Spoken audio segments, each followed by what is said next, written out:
tell me, this is the graph for the consumption function, right? A plus by. Okay.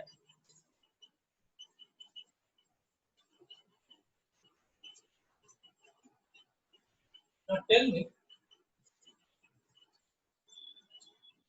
from where will the graph will start? Graph कहां से start होगा अगर y किसी individual के लिए काफी ज्यादा हो?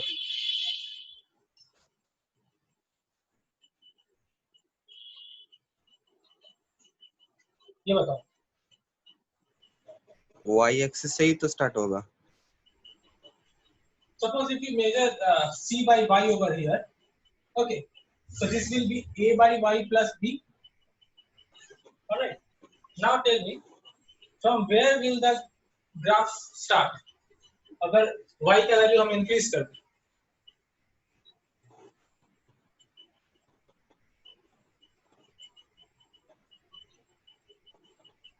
भैया नीचे से क्या?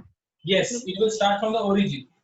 Almost equal to 0 हो जाएगा, so it will start from the origin. ये क्वेश्चन शायद एक बार एमसीक्यू में आया था तुम लोग को। अच्छा, इसके बाद now we will come to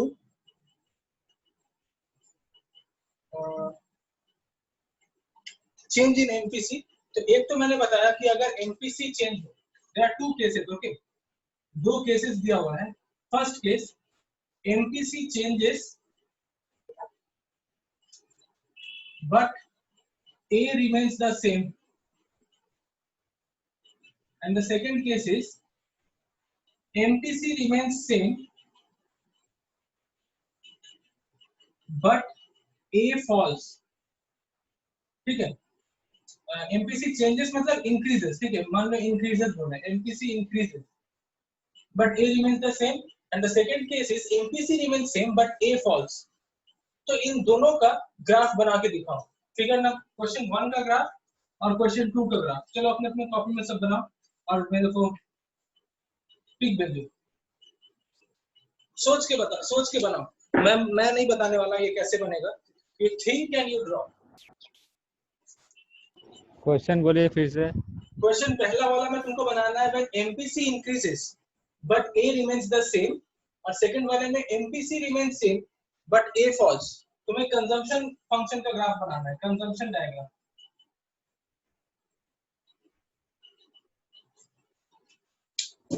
ए क्या सिग्निफाई कर रहा है? ए है ऑटोनोमस कंजम्पशन। अच्छा,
ग्रुप में भेज देना सर, वरना इधर उधर खोजना पड़ेगा।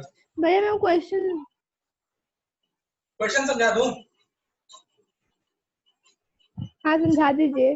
बोल रहा है कि कंजम्पशन ग्राफ बनाना है तुमको। पहला केस, जब एमपीसी इंक्रीज कर रहा हो बट ए का वैल्यू सेम है, और दूसरा केस में एमपीसी सेम है बट ए फॉल कर रहा है, ए का वैल्यू कम जा रहा है।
क्या?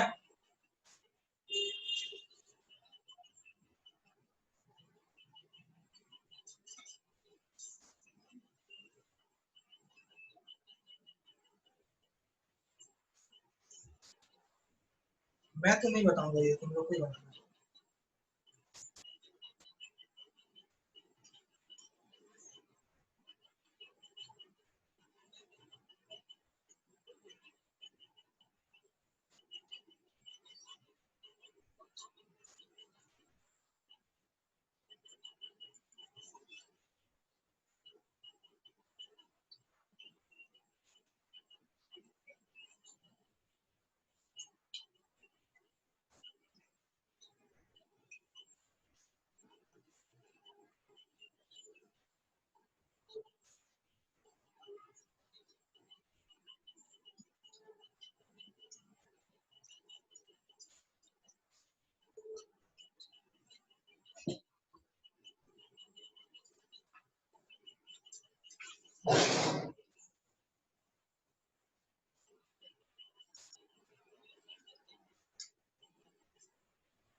भैया दिखाइए जरा बोर्ड। अरे नहीं दिखाई दे रहा ऊपर का क्वेश्चन।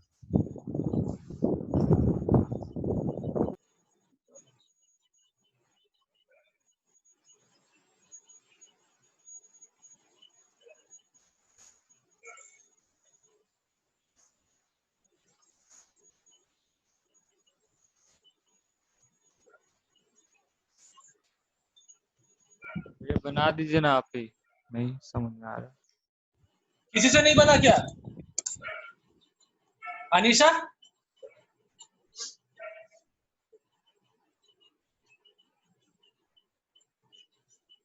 बहुत ही इजी क्वेश्चन था। देखो, पहला केस क्या है? A remains the same, MPC increases. देखिए तो व्हाट्सएप पे बोलिएगा मैं चिल्ला के।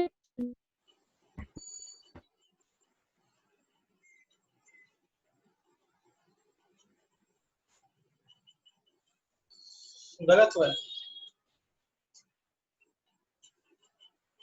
कोई बात नहीं। ठीक है, अब बोलिए। देखो, पहले वाला केस में क्या बोल रहा है कि आप लोग ध्यान से सुनो। A remains the same, okay. So मान लो कंजम्पशन फंक्शन यहाँ पे था originally, A plus by, okay, this is A। So बोला A will remain the same, but MPC will rise. So MPC मतलब slope of the graph will rise. So if slope increases, so new graph will be like this: A plus B dash y, where B dash is the new slope. Okay, so this is the first case. Second वाले में क्या बोल रहा है? MPC remains same but A falls.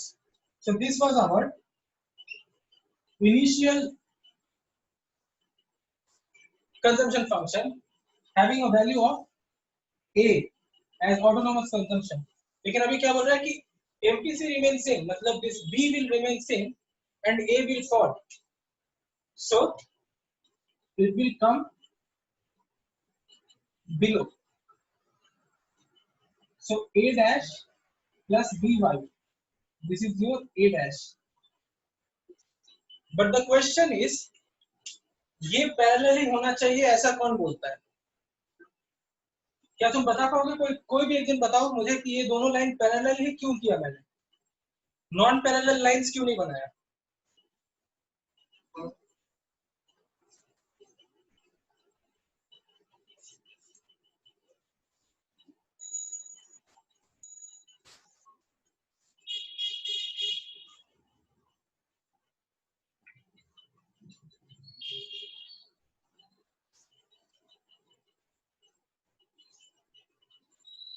Consumer behaviour में ये सब बताया हूँ मैंने कि ये सब क्यों होता है।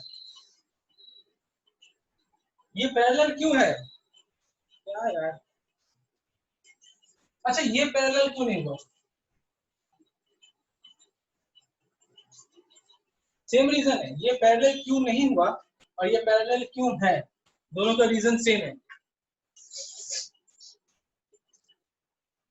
भैया ए सेम है इसलिए। ए तो इसमें डिफरेंट है, इसका ए अलग है, जो नया वाला है उसका ए अलग है।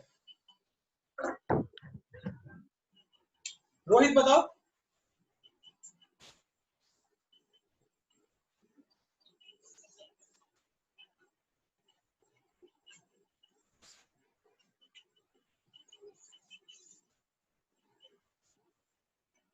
अरे यार तुम लोग देखो, इसमें क्या बोला, एमपीसी रिमेन सेम, यानी बी का वैल्यू सेम रहना पड़ेगा।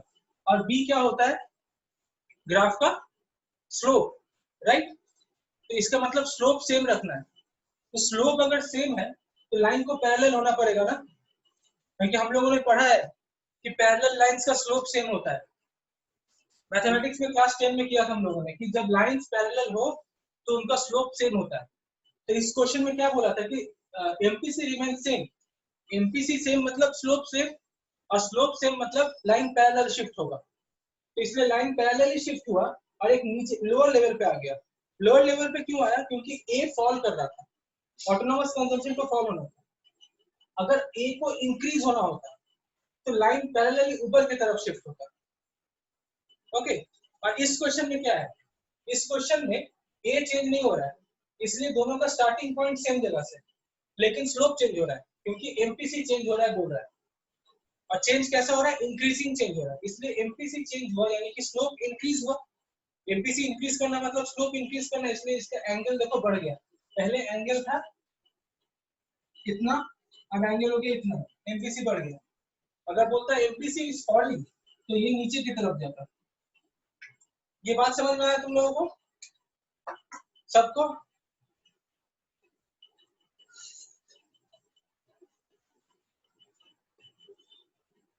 Okay, so this was simple question, इसको तुम लोग को करना चाहिए था एक्चुअली। तुम लोग कोई बात नहीं, अब धीरे धीरे हम लोग को क्वेश्चंस में जाना पड़ेगा कि एग्जाम में किस तरह का क्वेश्चन आ रहा है, उसको हम लोग धीरे धीरे सॉल्व करेंगे, वरना सिर्फ सीखते रहोगे एग्जाम का प्रिपरेशन नहीं हो पाएगा। ओके, ये तुम लोग का बुक में देखो पेज नंबर 259 में दिया ये चीज, फॉलो करना 259 पेज नंबर। अच्छा, इसके बाद we will come to, now we are done with ये propensity to consume, MPC APC से हम लोग का हो चुका है सारा। now we will come to MPS and APS, यानी कि सेविंग्स फंक्शन क्या है? सेविंग्स फंक्शन, कंजम्पशन फंक्शन का बात कर लिए, कैसा था वो? C is equal to A plus BY, right? This was our savings function, consumption function. Then how the savings function will look like? तो मैं कुछ क्वेश्चंस पूछूंगा, उसका सिंपल जवाब दूंगा। सेविंग्स मतलब क्या होता है? What is the meaning of savings?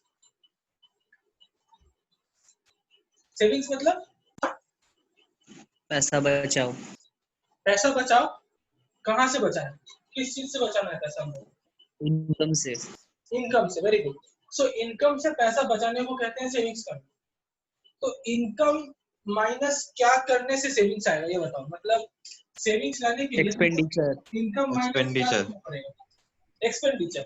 Okay, तो एक्सपेंडिचर को हम लोग जीडीपी का जो आइडेंटिटी था, यानी कि y is equal to c plus i plus g plus nx, इसमें से कौन सा टर्म तुमको लगता है एक्सपेंडिचर के लिए परफेक्ट सूट होगा? Consumption, C. Consumption. Very good. So y is equal to c minus y minus c, I can write is equal to y minus c, right? Savings मतलब y minus consumption, income minus consumption, जो बचेगा वो savings. सो अगर मेरे को consumption function लिखना है, so just put saving equal to y minus c, then y minus c की जगह क्या लिख सकते हैं? E नहीं, C के जगह we will write C, Expenditure. A plus BY. This was C, right? So we will write A plus BY. C की जगह. Okay. So we will get S equal to Y minus A minus BY. Right? Y minus A minus BY. So your savings will become minus of A minus BY plus Y. Yeah, I can write plus Y minus BY. यहाँ तक समझ में आया सबको? S equal to minus A plus Y minus BY.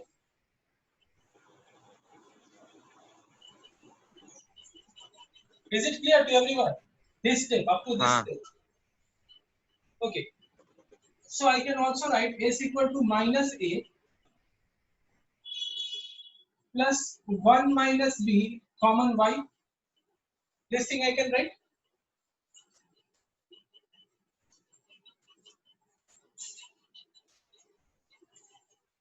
So this is your savings function. Now try to compare it with the consumption function. Compare it with consumption function.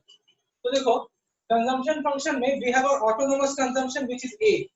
Savings function में we have an autonomous savings which is negative of A. जो autonomous consumption था वही autonomous saving का negative होगा. Alright. Essence में बताता हूँ बाद में. In consumption, the slope was B, and in savings, the slope is 1 minus B. Okay. So basically, if this was your, इसको क्या कहते थे हम लोग? ये क्या था? B क्या था? B को क्या नाम दिया? Slope के अलावा एक जो नाम दिए थे. MPC. MPC. So this is your MPC. So if this thing is your MPC, then what will be your this thing? MPS. Very good. This will be MPS.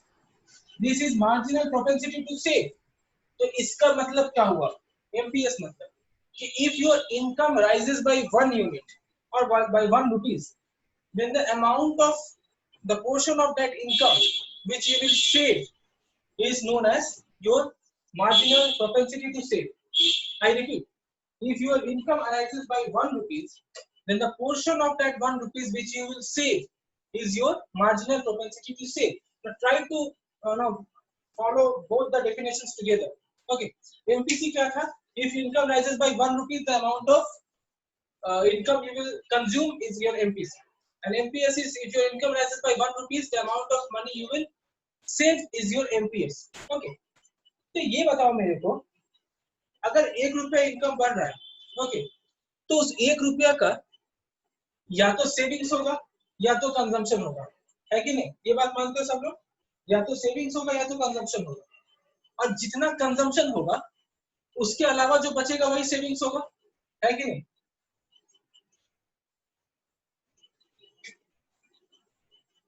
नहीं समझ में आया? मैं बोल रहा हूँ कि अगर तुम्हारा Because income minus expenditure equals to saving. Yes, income minus expenditure is equal to savings, but I am talking about MPC and MPS. मैं क्या बोल रहा हूँ कि अगर तुम MPC और MPS का कॉन्सेप्ट क्या है?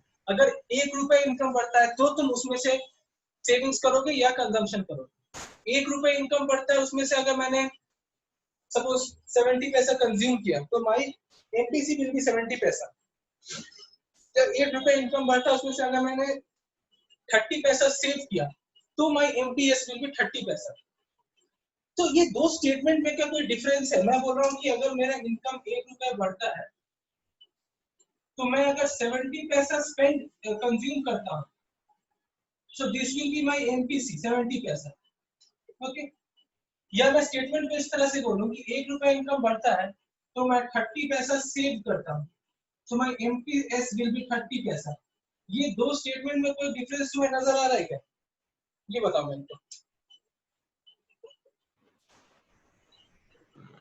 वो कंजम्पशन के लिए है और ये सेविंग्स के लिए. मीनिंग में कोई डिफरेंस है क्या? अगर तुमको मैं सिर्फ ये चीज बोलूं तो क्या तुम ये कंक्लूड कर सकते हो, या अगर मैं सिर्फ ये बोलूं तो क्या तुम ये कंक्लूड कर सकते हो? ये बताओ. नहीं कर सकते. और कोई कर सकता है? अगर मैंने किसी को बोलता हूँ, किसी को तुमने बोला मैंने कि मेरा 1 रुपया बढ़ गया था इनकम और मैंने 70 पैसा कंज्यूम किया, राइट। या अगर मैं किसी को बोलता हूँ कि अगर मेरा 1 रुपया इनकम बढ़ा था तो मैंने 30 पैसा सेव किया, तो ये दोनों स्टेटमेंट सुनने के बाद सामने वाला अपने आप क्या दूसरा स्टेटमेंट को कंक्लूड कर पाएगा? क्या उसको समझ में आ जाएगा दूसरा स्टेटमेंट? ये बताओ। हाँ दोनों स्टेटमेंट ही समझ आ जाएगा। दोनों स्टेटमेंट ही समझ में आएगा, क्योंकि अगर मैंने 30 पैसा सेव किया है और 1 रुपया इनकम बढ़ा था, मैं बोल दे रहा हूँ, अगर इनकम 1 रुपया बढ़ा था, 30 पैसा सेव किया है, तो कंज्यूम कितना किया? 70 पैसा। By logic I can understand कि इनकम को मैं या तो कंज्यूम करूंगा या तो सेव करूंगा, और तो कुछ नहीं कर सकता, जलाऊंगा तो नहीं। इनकम जो होगा तुम्हारा, तुम उसको कुछ कंज्यूम करोगे या कुछ सेव करोगे। अभी कोई इंसान होता है ज्यादा कंज्यूम करता है, कोई होता है ज्यादा सेव करता है, लेकिन वो जो 1 रुपया है, दैट 1 रुपया will be somewhere divided between consumption and savings, उसके अलावा कहीं नहीं जाएगा। तो अगर कोई बोलता है भाई MPC 70 पैसा, तो उसका MPS कितना होना चाहिए?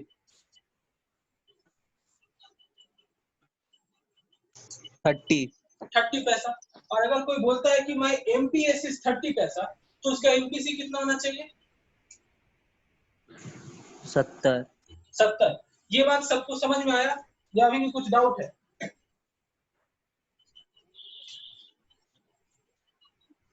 अदर्स? ओके।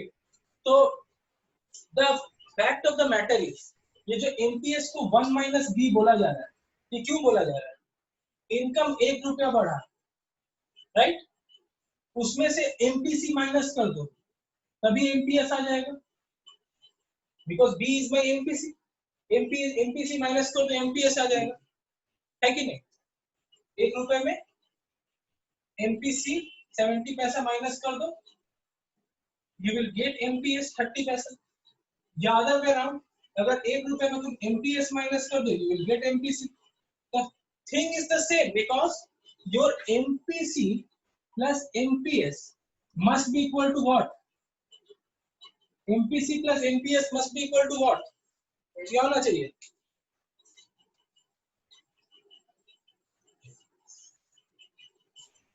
इनकम। कितना कितना इनकम? MPC और MPS इक्वल टू क्या होना चाहिए? वाई। Y तो consumption plus savings, C plus S equal to Y. This is not C plus S. This is MPC plus MPS. Marginal. Marginal मतलब 1 रुपया increase में चेंज इन इनकम।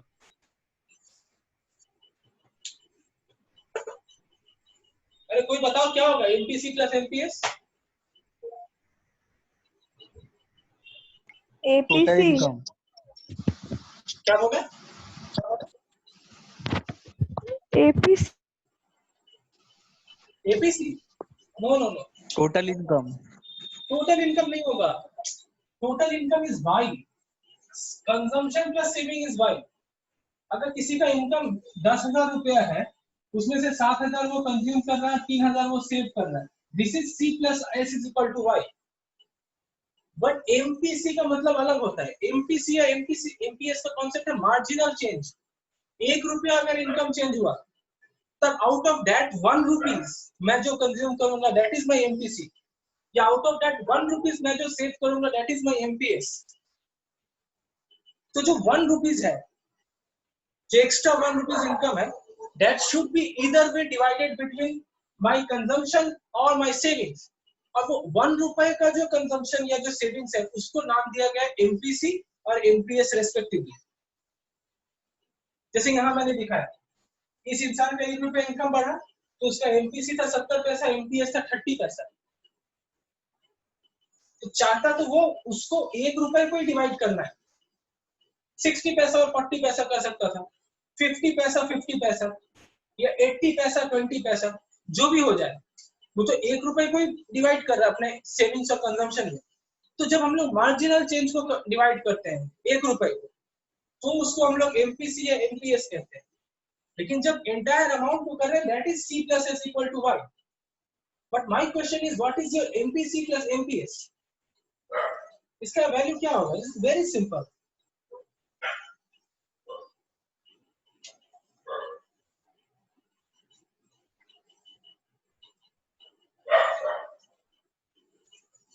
क्या होगा बताओ? मार्जिनल इनकम चेंज हुआ था, income 1 रुपए चेंज हुआ था, और उस 1 रुपए को मैंने कुछ पोर्शन कंजम्पशन किया, कुछ पोर्शन सेविंग्स में डाला, तो मेरा दोनों को ऐड करूंगा तो कितना आना चाहिए?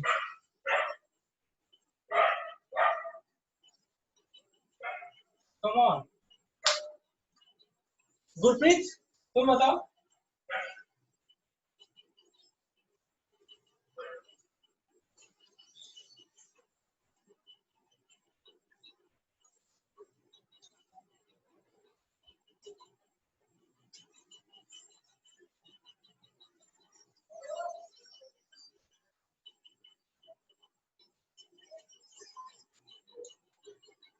This is very simple.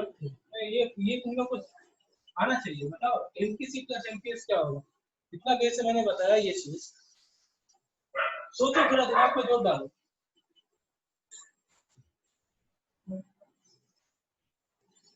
एक रुपए इनकम चेंज हो रहा है और उस 1 रुपए को मैं कुछ पोर्शन कंज्यूम कर रहा हूँ, जिसको मैं एमपीसी कहता हूँ।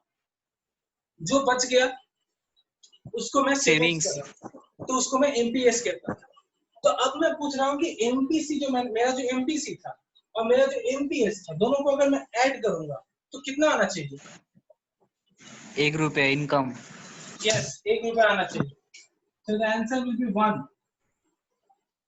Your MPC plus MPS will always be equal to 1 because वो 1 रुपया था जिसको मैंने कंजम्पशन और सेविंग्स में डिवाइड किया, और जो पोर्शन कंज्यूम किया उसको मैं एमपीसी कह रहा हूँ 70 पैसा, और जो पोर्शन मैंने सेव किया उसको मैं एमपीएस कह रहा हूँ 30 पैसा। तो मैंने डिवाइड तो 1 रुपए को ही किया था ना यार। 1 रुपए को कुछ कंज्यूम किया था, कुछ सेविंग किया था। जो कंज्यूम किया उसको मैंने नाम दे रहा हूँ एमपीसी, जो सेविंग्स किया उसको नाम दे रहा हूँ एमपीएस। अब मैं ये पूछ रहा हूँ कि अगर मैं एमपीसी और एमपीएस को ऐड कर दूं तो कितना आना चाहिए? जितना को मैंने डिवाइड किया था उन दोनों में, तो मैंने 1 रुपए को डिवाइड किया। इनकम तो 1 ऐड रुपया था ना करूंगा, भैया। 1 मिनट रुको, तो जब मैं ऐड करूंगा तो 1 रुपए आना चाहिए। तो इसीलिए MPC plus MPS equal to 1। और अगर तुम इस इक्वेशन से भी देखते, if you have followed this equation और this equation, then also you would have got the answer. M1 minus MPC equal to MPS, ठीक उसके ऊपर लिखा हुआ था। तो अगर तुम MPC को उधर ले जाओगे तो क्या हो जाएगा? MPC plus MPS equal to 1 आ रहा है। ऐसे भी समझ में आ रहा था। Is it clear? Is this thing clear? Or shall I repeat again?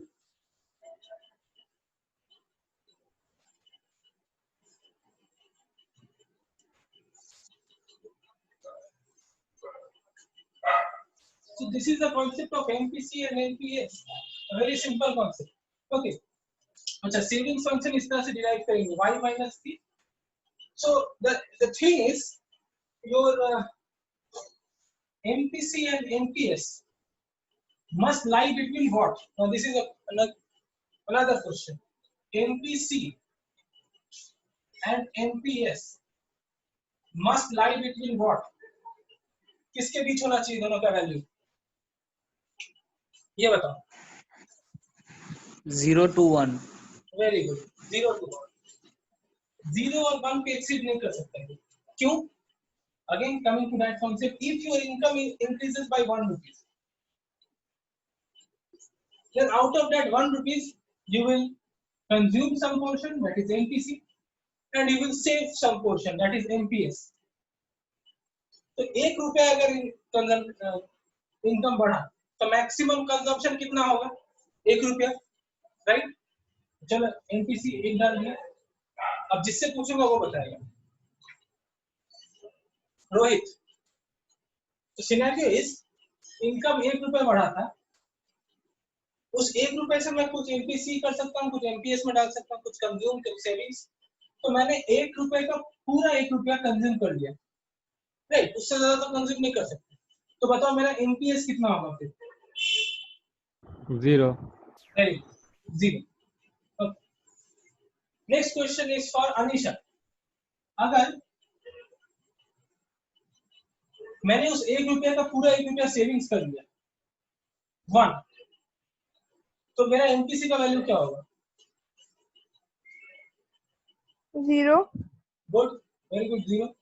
सो कोई भी केस देखा जाए, एमपीसी और एमपीएस का वैल्यू 0 और 1 के आर पार नहीं जा सकता।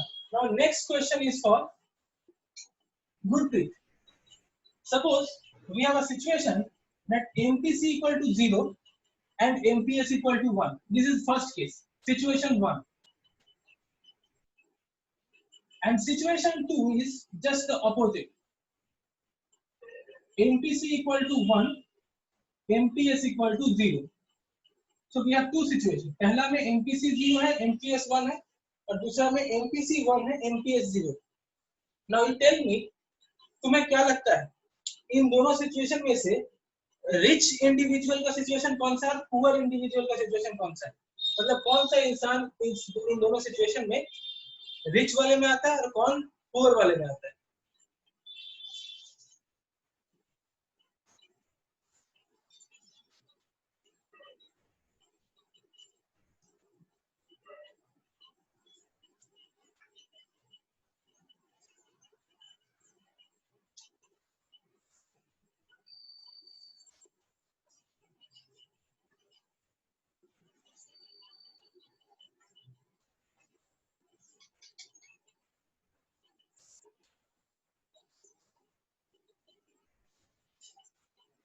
हमने मैं इसको इंडिविजुअल बोल दूं, इंडिविजुअल 1 एंड इंडिविजुअल 2.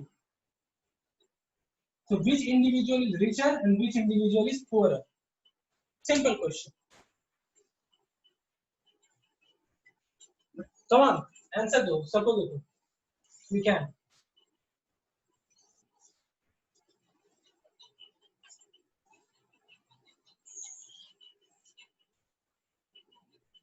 ज्यादा से ज्यादा गलत ही होगा यार, बोलो कुछ एक.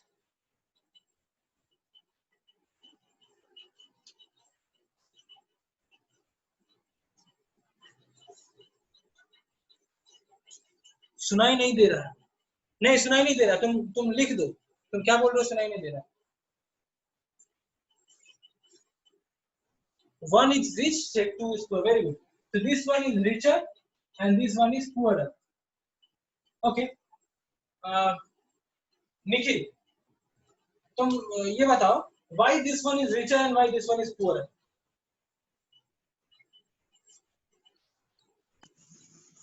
क्योंकि पुअर के पास कंजम्पशन करने के लिए कुछ नहीं था, इसलिए वो पूरा इनकम कर रहा है, और रिचर के पास आई गेस था, पैसा था, इसलिए वो. That's the right argument. So दोस्त ने कहा वो I think सबको समझ में आ गया. So that's the reason why the first situation is for richer and the second is for poorer. All right. Now, how will the savings function look like?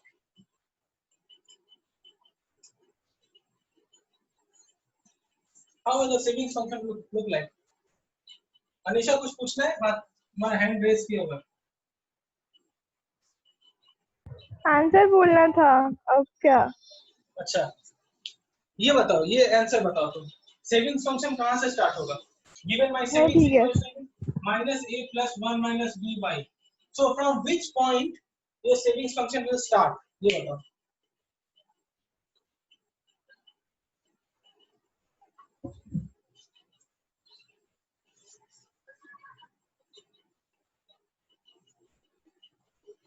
किससे पूछ रहे भैया? तुमसे पूछ रहा हूँ. From which नहीं भैया please. savings function will start? कोई बता पाएगा इसको? This is the last question for today. ये मीटिंग एंड होने वाला है 1 मिनट में. तो कोई बता पाएगा कि ये सेविंग्स फंक्शन कहाँ से स्टार्ट होगा? Look at the function minus a plus 1 minus b by. भैया एकदम नीचे से. Very good answer. ये नीचे से स्टार्ट होगा क्योंकि नेगेटिव ऑफ a बोला गया है. And this will be your minus a. So in the next class I will tell you what is the significance of this minus a.